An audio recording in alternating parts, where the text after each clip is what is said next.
tema, ang kahalagahan ng pagiging tapat sa sariling salita ng isang Kristiyano, ikaw man ay miyembro o tagapanguna. Mga minamahal kong kapatid sa pananampalataya, sa panahon na ito, mahalaga na tayo ay magpatuloy na magpahalaga sa ating mga salita at magtaguyod ng integridad at katapatan. Sa Mateo, Kapitulo 5, versikulo 37, sinabi ni Jesus, ang inyong salita ay dapat na oo ay oo, hindi, hindi. Ito ay paalala sa atin na kailangan nating panatilihing tapat sa bawat pangako na ating binibigkas. Ang ating mga salita ay hindi lamang simpleng mga tunog, sila ay may bisa at kapangyarihan. Sa pamamagitan ng ating mga salita, maaari tayong magdulot ng pag-asa, inspirasyon, at pagmamahal sa iba.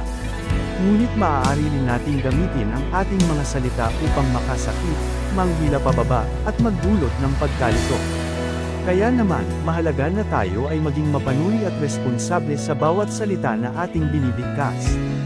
Sa Santiago Kapitulo 1 versikulo 26, sinabi ng Biblia, kung ang sinumang nagpapakabanal ay hindi nagbibigta sa kanyang dila kundi sumasaiyo sa kanyang puso, ang ganitong uri ng pagsamba ay walang kabuluhan.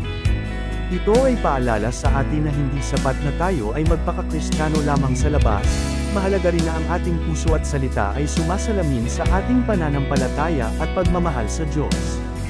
Sa ating pang-araw-araw na pamumuhay, hayaan nating maging tanglaw ang salita ng Diyos sa bawat salita na ating binibigkas. Patuloy nating isabuhay ang integridad at katapatan sa lahat ng ating gawain, sapagkat sa pamamagitan nito, tayo ay nagbibigay turi sa ating Panginoon at nagiging halimbawa sa iba.